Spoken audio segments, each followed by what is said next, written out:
All right now. Welcome, everyone. My special guest today is Sabrina Tedeschi of the eponymous wineries, family winery in Piemonte in Valpolicella. Ciao, Sabrina, come sta? How are you? Fine, thanks. Ciao, Tom. I am very well, and thanks for the invitation. It is a Oh, pleasure because you are an ambassador of Italian wines, and I like to thank you because it is your job, your passion is very important for us, for the Italian producer. well, thank you. And I please tell everyone I did not pay you to say that. So, okay. But we know very well for many years. I was trying to think. I think maybe the first time I met you was maybe 14 or 15 years ago. I'm trying to remember exactly. Yeah, yes, or probably even early. I don't remember exactly, but for me, Tom Hyland is a friend in the a friend of Italian wines in the United States, and a friend of Tedeschi wines. Well, thank you. So I'll have to pay you to tell other people that too, so I can get more business. But for the time being, we'll put that on the back burner. But anyway, I'm always curious. I start out a lot of these things because I've heard about, it talks about climate change and the weather and everything. And in Piemonte this year, they haven't had snow the entire winter except for, well, December 8th, which was still autumn. They had a little bit of snow on December 8th. They haven't had any snow or rain since. And they're not particularly pleased with that because you need the snow and the water reserves and things. So what's the weather been like in Valpolicella? Is a dry. Is a dry. We had a dry season because I think I don't remember the day when it rained in the last 2-3 months. So we need some reserve of water in the soil today, and yeah, it is the same. We hadn't snow in Valpolicella this year. We had snow in the mountains, but Right. in Valpolicella, no rain, no snow. Really? So I hope we have in the next weeks. The spring is coming here, even if it's pretty cold in Valpolicella. But in some other region in the past, we had problems. We had problems with the frozen, the frost. Ross, right. Yeah, at the beginning of spring. We never had such problem in Valpolicella. I don't know why, the reason, Okay. but except a very small portion of Valpolicella, mainly in the plain area, Okay. but a very small area. We had a few problems, but nothing compared to other region where grower lost part of a production of same vintage. Right. So we cross fingers, water is rains is coming, and also the spring. Right. What is there good water reserve in the soils now? Was there a good amount of rain last year? Yeah, yes. We have not a problem for now, but of course, in the next period, we need more and more for the vines. But I am sure something is a change. Okay. All right. Let's talk a little bit about, before we talk about the wines. We've got quite a few to talk about today, but let's talk about your history. I was reading on your website that your family's history goes back to 1630 in terms of being grape growers. Yes. Is that correct? Yes, we actually we have a document of my family. so old, and my family bought some lands here in Valpolicella. Then I love to say our current company, current winery is the history started 100 years ago, more or less. My grandparents own a osteria, a wine bar here in the village, and they own some vineyards, and they were used to produce wines for the wine bar. And then they started to sell wines to other osteria, local osteria. Right. And then when my father grew, he started to focus more and more on quality. At that time, we own the Vigneto Monte Olmi. My grandparents bought in 1918.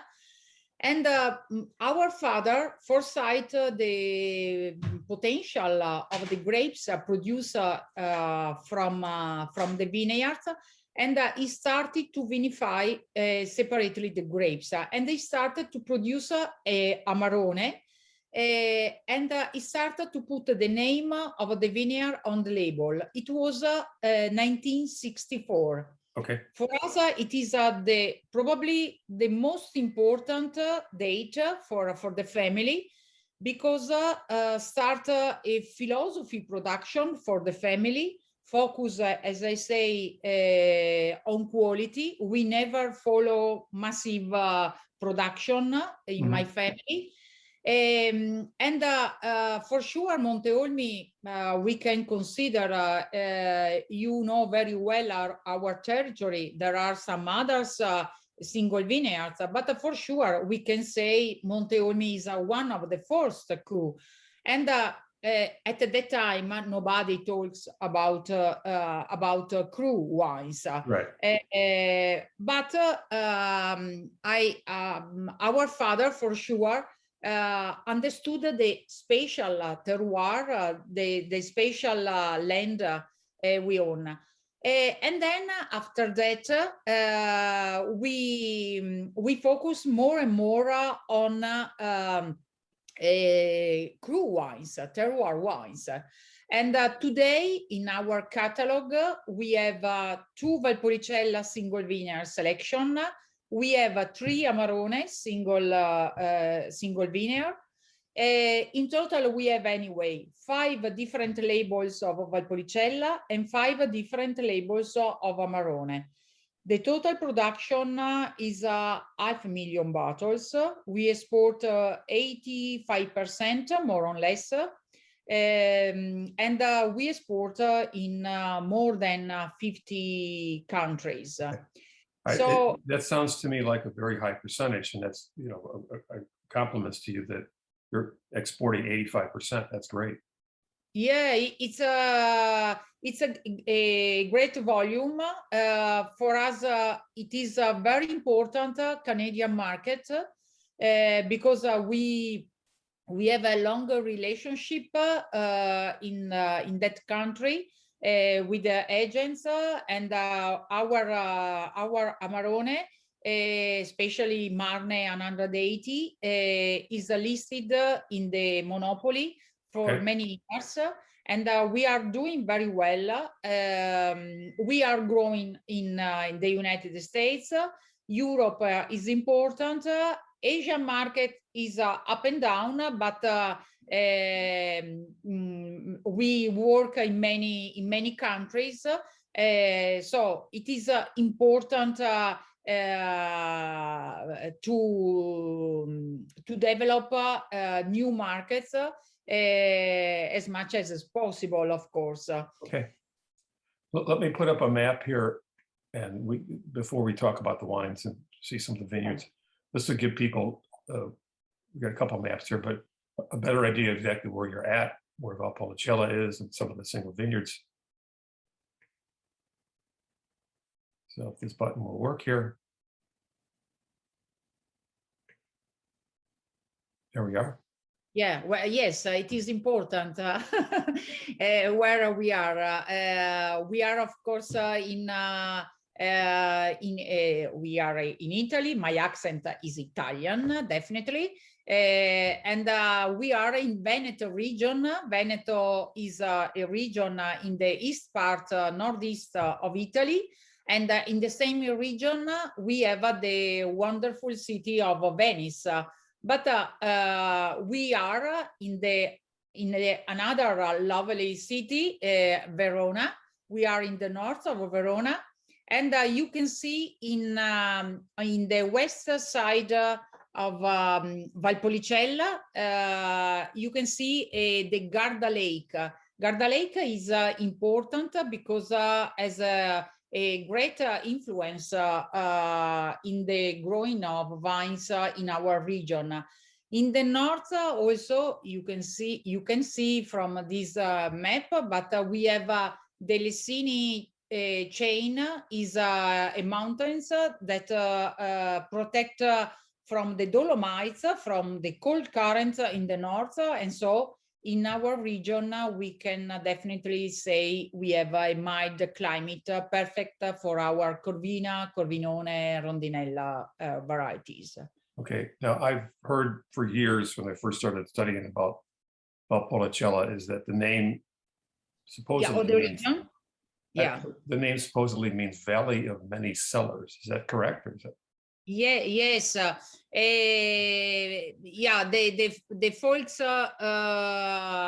meaning is valleys of many cellars. And it is true. In our village, in my village, there are more or less 5,000 inhabitants.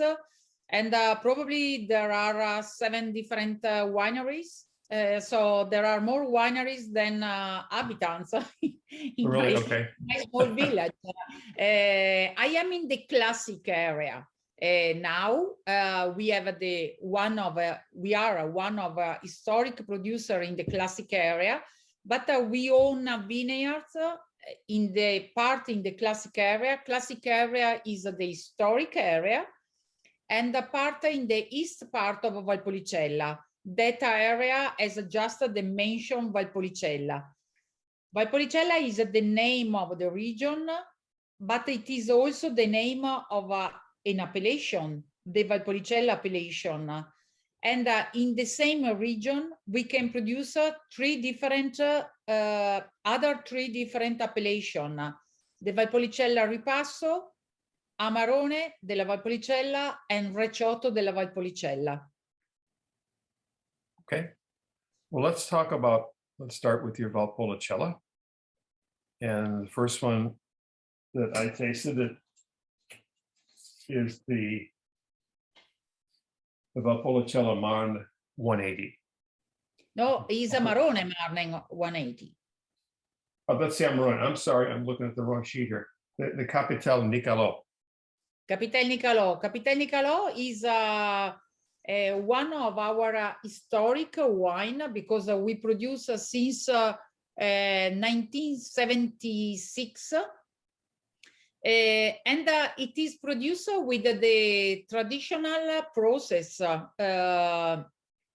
It is the drying process of grapes, but it is a short drying process. So, you know, for producing Amarone, we have to dry the grapes 3-4 months. Right. For Valpolicella, we dry only 1 month. Only 1 month. Is it now? I know for Amarone, there's a regulation, a certain amount of days minimum that you have to dry the grapes Yes. for. Is it the same with Valpolicella? No, minimum for Amarone, there's a regulation. For Valpolicella, there's no mention about the drying process in the appellation. You can do, we can decide to do that, but we are not obliged to dry grapes. We can produce the Valpolicella with the fresh grapes. Okay. Depends of the style of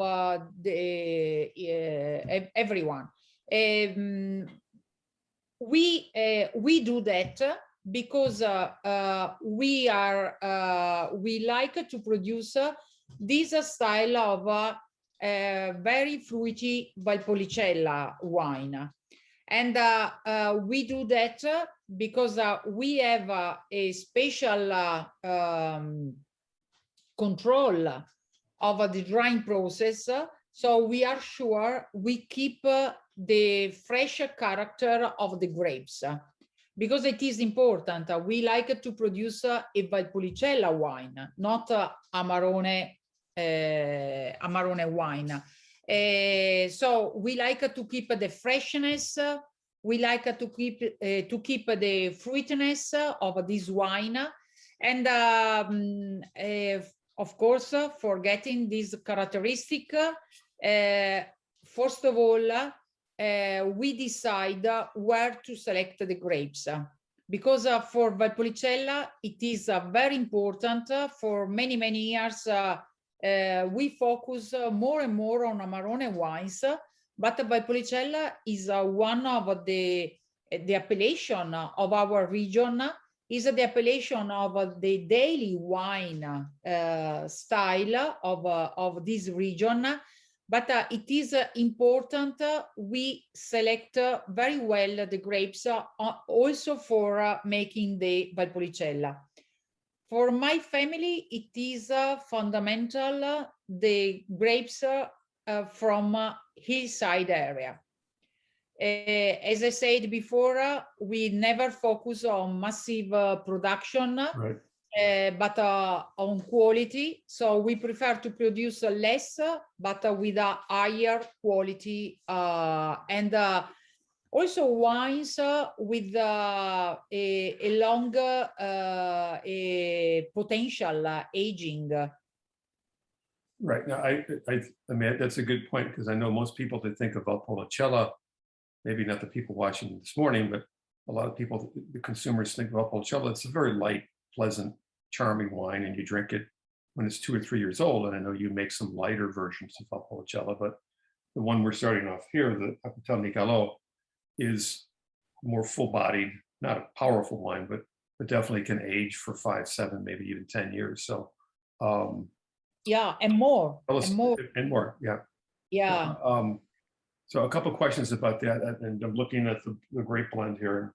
First of all, you know, you of course, Corvina is the major grape in both Valpolicella and Amarone, and then there's Corvignone. So can you tell us the difference between these two? Corvina is the noble varieties. We have the typical traditional varieties of Valpolicella, and Corvinone is a variety very similar to Corvina, even if are two different varieties. Sorry, and the name Corvinone, the sounds is something bigger, and is true. The bunches of Corvinone is bigger than Corvina. Corvinone is Corvina is very fruity, give a lot of fruitiness character, okay. And Corvinone is even more complex than Corvina, because give also more spicy notes to the wines, and more dark red fruit character to the wines. But it is important, Corvinone must grow in the hills area. Okay. In the hills, because of the soil, we have a no deep soil. We have a sort of, we have a marl soil. So part of is a calcareous soil with a part of clay. There's a lot of skeletons in the soil. It's a poor soil anyway, and so Corvinone suffer a little bit. So we have not so big bunches. We have quite open bunches, And that these grapes, Corvinone, is perfect for getting more concentration and also more complexity, sorry, to the wines. Is there a little more tannin with the Corvinone? Yes, is and also is a varieties stronger in terms of the disease compared to the Corvina. Corvina is more weak, and so Corvinone together with the Corvina is very good in the balance. Together, of course, because we have to remember the mandatory variety is also the Rondinella variety. Mhm. And in the time we are reducing the Rondinella, and we prefer to replace part of Rondinella with the Corvinone varieties. Okay. I remember a couple wineries I visited. Sorry, That's okay. no, because That's all right. I remember a couple wineries I visited. They used, if I remember correctly, Rondinella, and they made a rosato out of it. So I don't know if you've ever done anything like that, but yeah, it is. Rondinella would, I'm guessing, would have very high acidity and maybe not a lot of tannins. Yes, and usually the Rondinella we use to balance well Corvina and Corvinone together.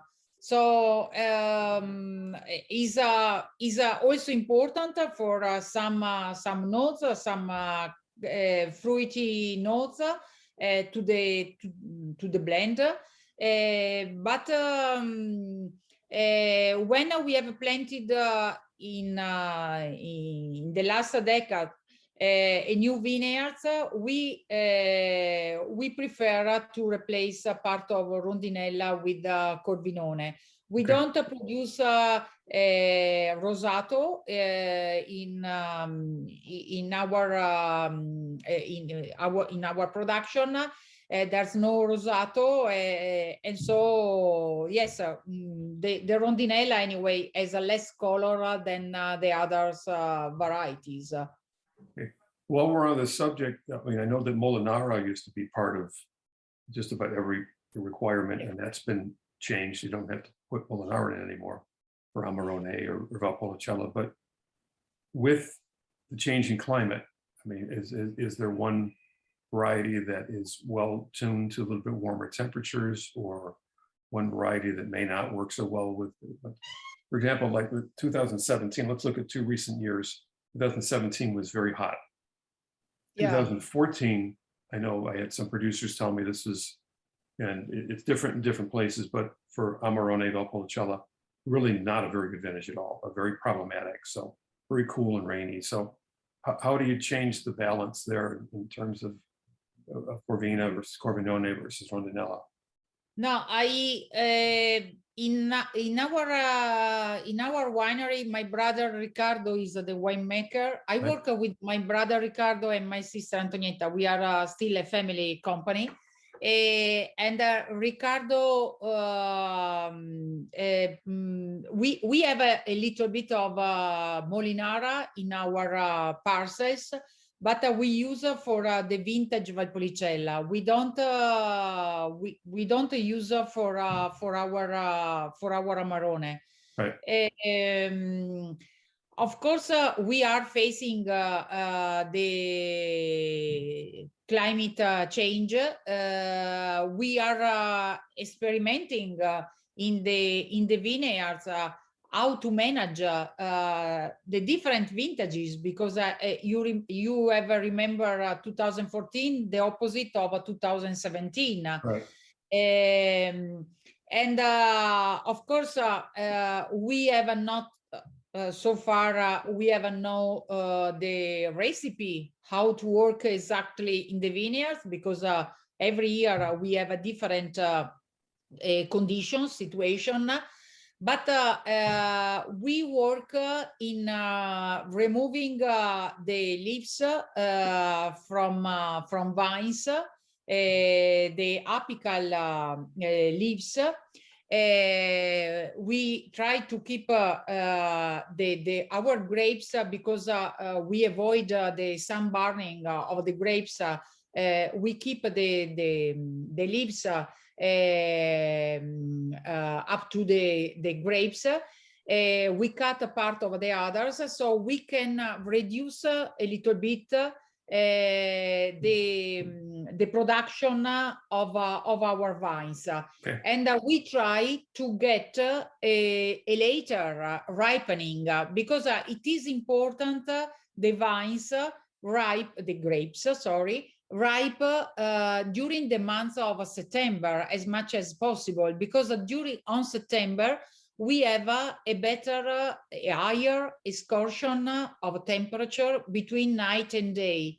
And this is very important because, of course, we have more production of flavors and more production of tannins. So we try to have a normal ripening, avoiding the early ripening, because it is we lose part of flavors when we have early ripening. Okay. Of course, the heat helps a little bit because our vineyards are between 200 meters above sea level up to 500 meters. And of course, the temperature, ventilation as well, right, is a little bit lower compared to the plain.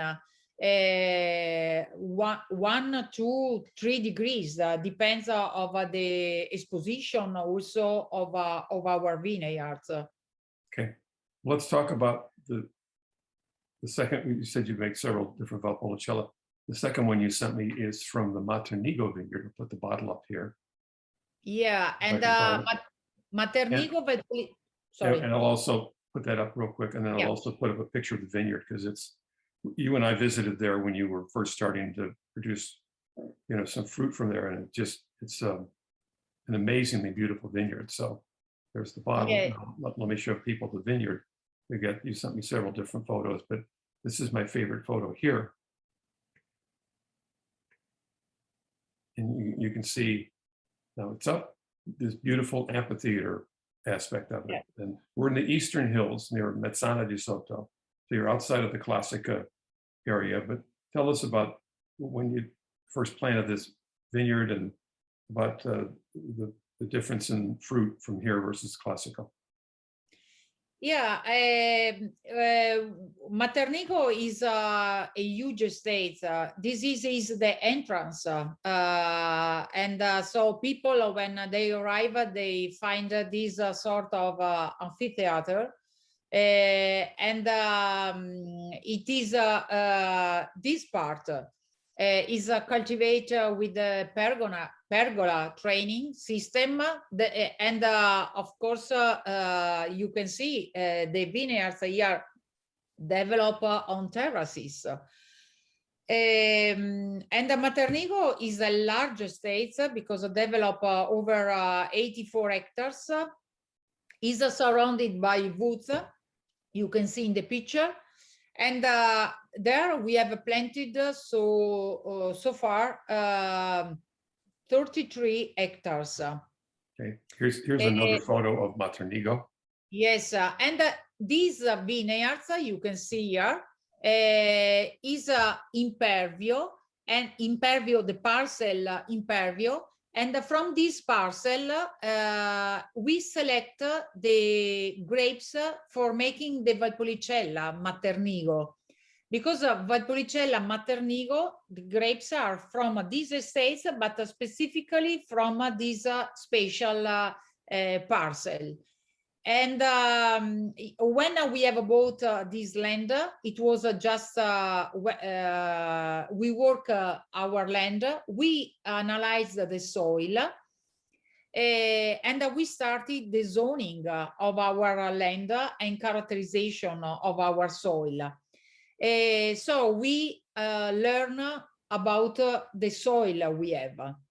And today we are doing the flavor characterization because if we compare the soil between the Classico and the East Valpolicella, the soil can be quite similar because we are all our vineyards are have a morenic origin, are colluvial soil, and are made with of limestone and marl.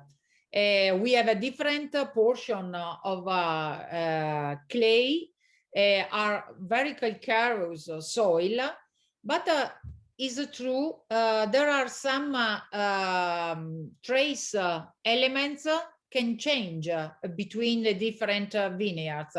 And what's happened? We are analyzing the flavors. And so thanks with the Biotechnology University of Verona, and we have learned that in the classic area, for example, in Monte Olmi, we have a very fruity character together with a hint, a high hint of balsam notes, and menthol, mint, sorry. Okay, yes. Note. And in La Fabriceria, another parcels on the top of the hill in the classic area, we have a mix of all flavors. So we have a lot of, okay, this is La Fabriceria, thank you. And from here, the wines that we produce from here, we have a lot of floral notes, fruity, together with the spiciness and balsam notes. So we have a mix of different. On the other end, in the classic sorry, in the east side of Valpolicella, we have more ripe red fruity character together with the pepper notes, sweet spiciness, more sweet spiciness. So the trace of micro elements we can have, I mean manganese, I mean iron, I mean copper, in the magnesium in the soil, can make different flavors. Of course, the flavors are for a part similar because we are talking about Corvina, Corvinone, and Rondinella varieties in all vineyards. But then we have a special character from from each wine. And we carry on this research with the university for more years, because we have to repeat to confirm the data, and also you have to consider every vintage has a different characteristic, and so we have to confirm the data, except the temperature, condition, rains, etc. Okay. Tell us, before we move into the Amarone, tell us about your farming techniques. Are you sustainable? Are you certified organic? Yeah, we are. We try to be organic as much as possible, of course, because we think about the future generations, and it is important to protect the environment. But we are not certified because we face two very crazy vintages in the last decades. Right. So we sometimes it is better the conventional agriculture than the organic, depends on the weather. We try to be anyway organic as much as possible. On the other end, we are sustainable, but we decide it is not enough to say we are sustainable. We have decided 3 years ago to start the certification. We certified 3 years ago, and I'm going to renovate the certification in a few weeks. And So, is this, I'm sorry, is this for all of your vineyards or just part of them? no, it's for all our vineyards. Okay. And we have certified the winery, and we have certified the vineyards. So of course the certification embrace the 3 pillars: economics, because it is important; environment, as I said before; and social, because it is important. The people, of course, it is important for the people who work with us along in the different processes, of course. So we took care of everything. Is a sort of this certification is a qualitas, and is recognized especially in many countries outside Italy, especially in the north of Europe. But I know also American people, American consumers today are take care a lot about this issue, the environment and social situation. And of course, for the company, it is important also the pillar, the economical pillar. Sure.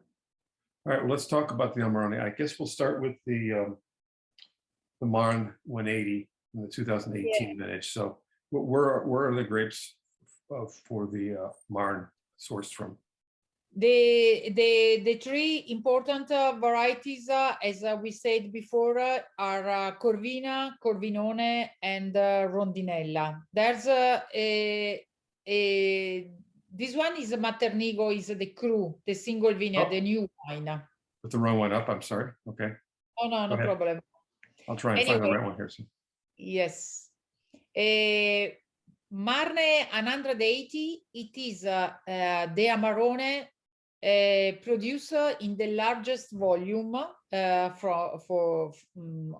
from my family. We produce more or less 150,000 bottles per year, and for us is our food-friendly Amarone style. It is not a simple Amarone, not at all. It is a very rich Amarone. It is Amarone with a 16.5 degree in alcohol, 16.5. I talk about the alcohol content because you have an idea about also the concentration you can find in this wine. And this Amarone, sometimes we talk about Amarone and we think it is about the technique process, the drying process of the grapes. But in this label, we have summarized the Amarone word. It is made of the terroir. Terroir is a fundamental because Valpolicella area, the region, is very big, is more or less 8,500 hectares. And of course, we as a producer, we have to know where we have to select the grapes for making a great Amarone. And as I said before, we select the grapes only from hillside area. And as I said before, I say the soil is a sort of marl, and Marne means marl. So it is the type of soil. 180 all our vineyards face to south and go from the east to the west, and so is the degree, the exposure to the sun. Right. Okay. And the other symbol there's on the label. I don't know if it's possible to see again the label. Absolutely. Sure. Here you go. Is the red is the berry at harvest time, and the small, the gold, is the berry after the drying process. So is it true? We harvest a quite a lighter grapes. You have to consider the same grapes give the Valpolicella wines, the very easy drink wine. And after the drying process, we can get a so rich berry, grapes, a so rich wines. Today, we manage the drying process in terms of humidity, control of humidity. In terms of temperature, we make a cold process. For us, it is very important because Riccardo is working a lot in enhancing the fruity character of all our wines, especially also for Amarone. And it is important to work at a cold temperature, both during the drying process, but also in vinification, during the fermentation, for keeping this character of the grapes. And we have discovered our research about the flavors. We have discovered that during the drying process, there's a production of new flavors thanks to substances we have from a specific parcel of vineyards. So we can bring a special character from the terroir, also in terms, also for the Amarone, not only for Valpolicella. And the vinification usually carry on December, so we dry more or less 3 months. We press a part of grapes usually the end of December or January, and part on January. The vinification and maceration for Amarone is very long, about 1.5 months, or even more sometimes. And then we age in large barrels. A characteristic for the Tedeschi family is the use of large barrels. We have a different size,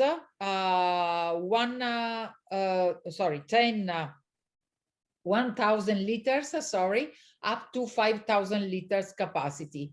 It is a Slavonian oak. We have just a small part of French oak. But we like this size of barrels because we can keep better and better the characteristic of the terroir. We are not looking for the wood characters in the wines, but we prefer to express more and more the terroir. Okay. I'll go back to these large barrels in a few minutes. We'll get through the other lines. So just to finish up with the Marne 180, is the current vintage is 2018. And yes, sir. you did a very nice recognition from the Wine Spectator this past year, with the top 100, I think, in the list. Yeah, it was last year. It was 2017. 17, the okay. selected, right. Yes. Okay, but still that but, wine. We are very happy. Thank you. Yeah. And when was the first vintage of the Marne 180 Amarone? Oh, it was, we started to produce at the beginning of 70 years or before.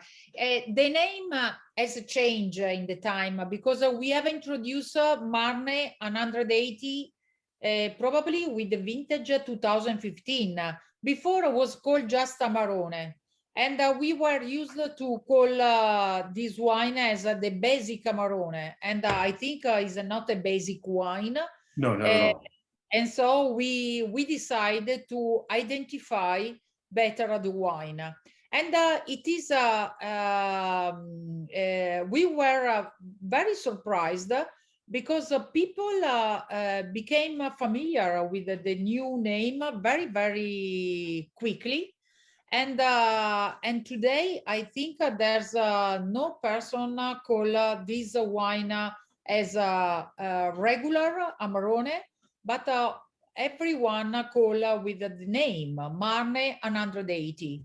So we are happy about this because we didn't expect it was a successful name for the wine.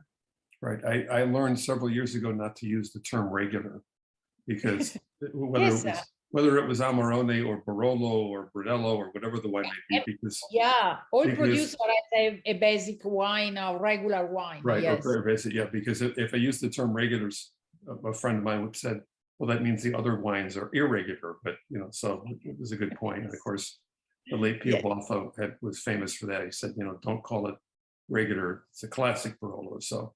But anyway, so let's talk about your newest Amarone, and it's so new it's not even on your website yet, but you have a bottle behind you there with a black label. Yes. Or, okay, Ansari. Ansari. Ansari, yes. There you go. Yes. And a clever name because the name Ansari comes from, well, you tell them where it comes from. Yes, as I said before, I work with Antonietta and Ricardo, and we are lucky because we work very well together. Of course, sometimes we discuss, but we have a great relationship. And of course, after a day, we have decided to work together, not only as we are used in the company, we have a shared responsibilities in the time. We have decided to make a blend all together. And so Antonietta decided a barrel, me, I decide a different one, and Ricardo another one. And we play with the different blends, and then every year we decide which one we like. So this Amarone, compared to the others, is not a selection of vineyards, of grapes from a special vineyards, but it is a selection of barrels. Of course, before the barrels, it is important the land where we select the grapes. But it is a second, it is a selection made in the cellar. After the production, we don't produce this wine thinking about this is Ansari. Right. It is a blend we do later. And because it is something different, completely different than other product we have. Also, we have produced a label, a black label. We have all lighter color label in our catalog. And for this Amarone, we have decided the black one for make a difference from the. We have a photo this wine and the name. Sorry, Ansari is Antonietta, Sabrina, Ricardo. The three different names. Right. And we have decided, we have a photo this wine for new channels sales. So also the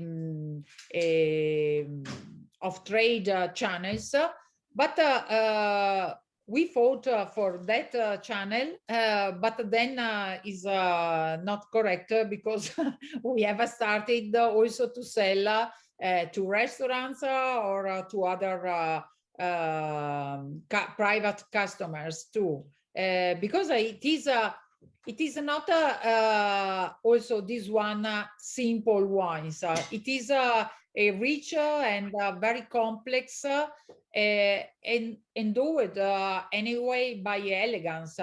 It has an important alcohol content, but very well integrated. You don't feel the alcohol. Okay, so we stay on time here. Let's just briefly, I kind of skipped it here, but the ripasso. Yeah. Let's make a very nice ripasso called Capital Sono Rocco. Tell us about that one. Yeah, we produce, compared to the other wines, we produce only one ripasso. And ripasso is made with the second fermentation of Valpolicella Superiore. And the first fermentation is a regular fermentation. And the second is made using the mark of Amarone.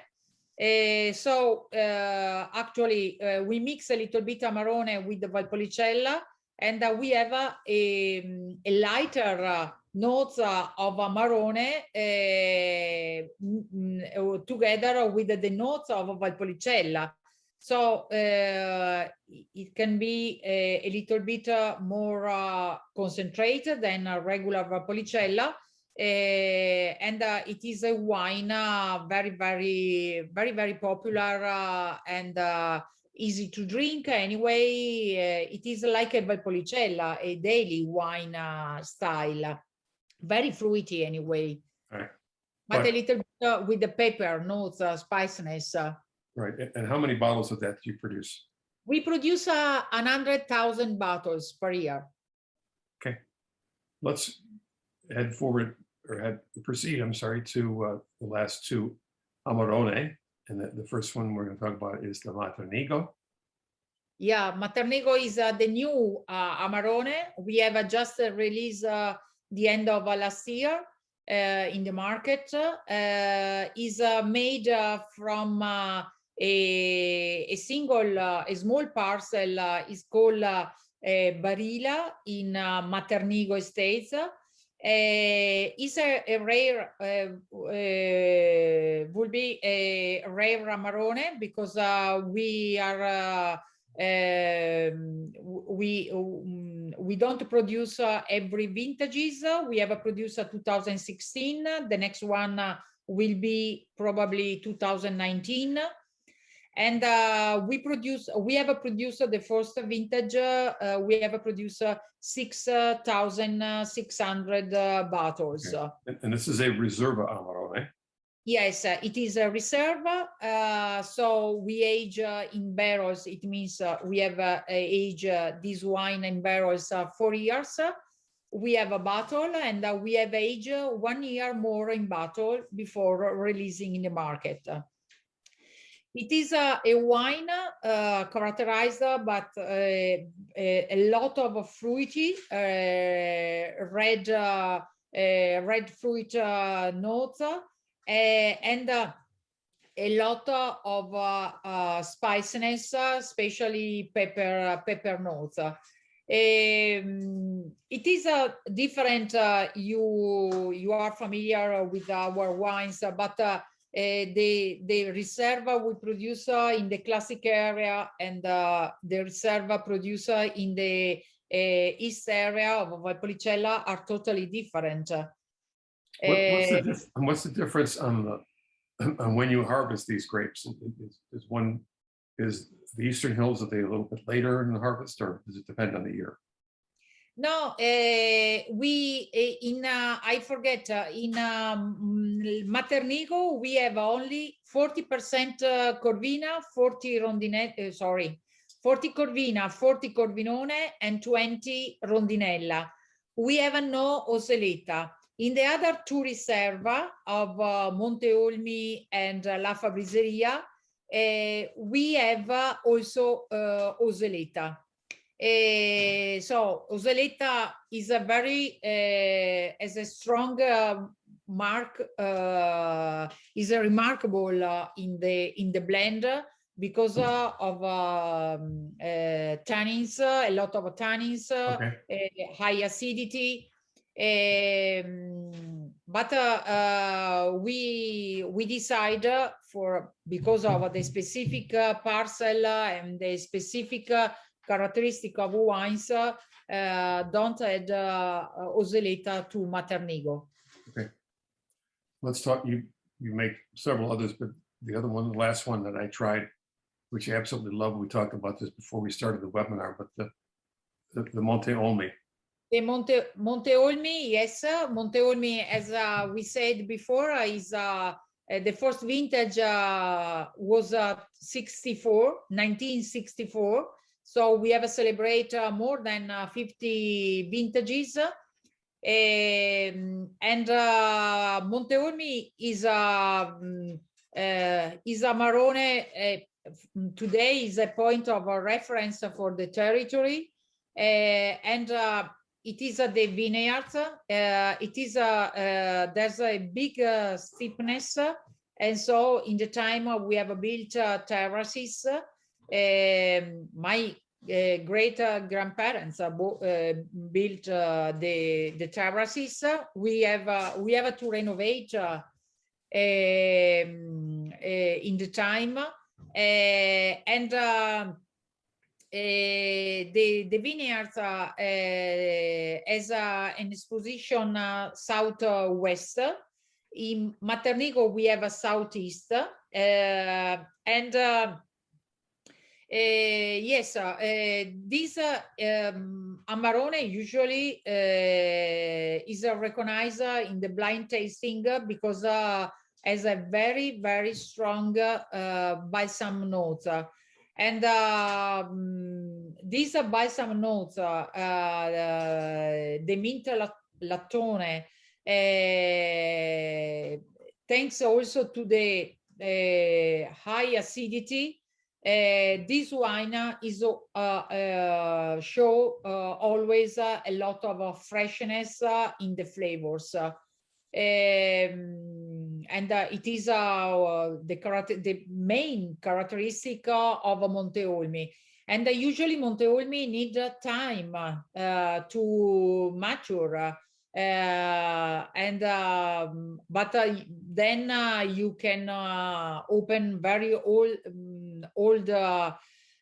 vintages, and you enjoy a lot also after many years. Yeah, I tasted this wine this morning. It was in 2015, and again, this is a Riserva Amarone. Yeah. Yes, it's a Riserva. Yes, that vineyard is how many meters above sea level is it, and how close is this to the winery? It is probably one of the lowest we have, because we are at 180 meters above sea level. Consider the Maternigo is about 300 meters, and the La Fabriceria is 450 meters. So Monte Olmi is the lowest, but it is the special. It is as a special character. We explain year by year. Of course, in the time something has changed. For sure, the drying process has changed a lot, because in the past we hadn't. My father in 78 years didn't control the process, because we hadn't special equipment. We started to study about the drying process only the end of 90 years. And we have built a new drying facility in the middle of 2000 years. Okay.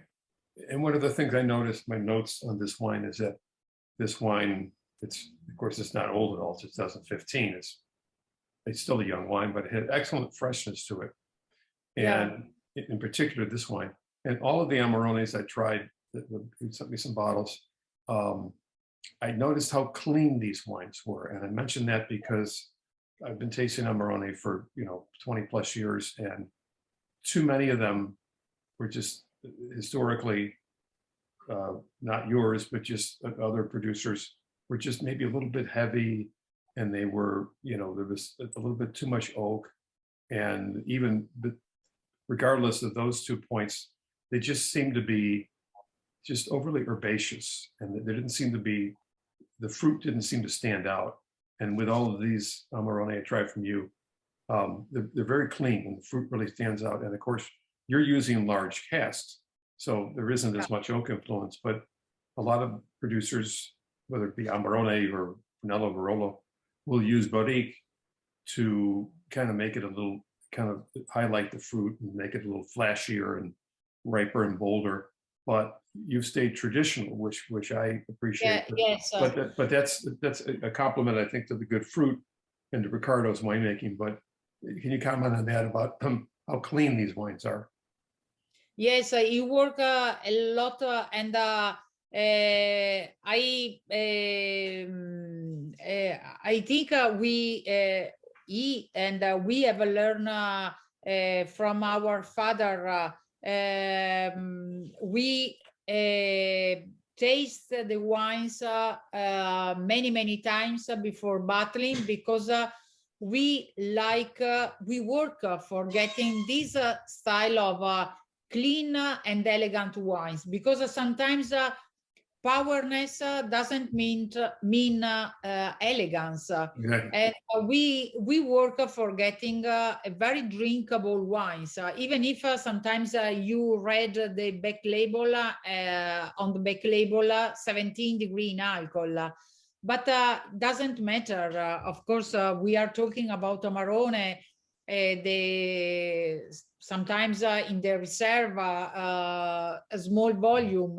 Of course, alcohol content is important, but Amarone, for Amarone, is more normal than other wines, the high alcohol contents.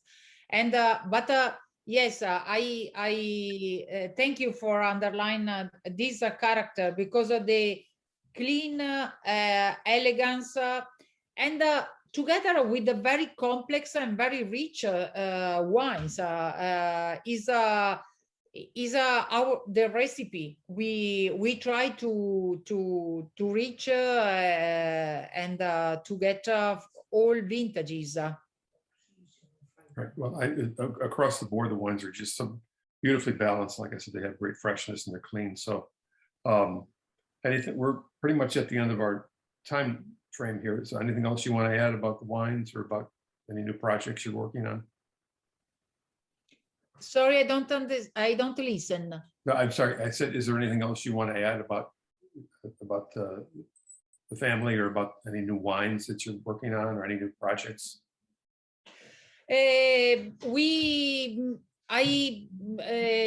Project, of course, we have just released a new wine, and so we have to stop, because in our catalog we have 12 different wines. Okay, right. Yeah, is a pretty high number. A project, of course, we work a lot in the vineyards, for find some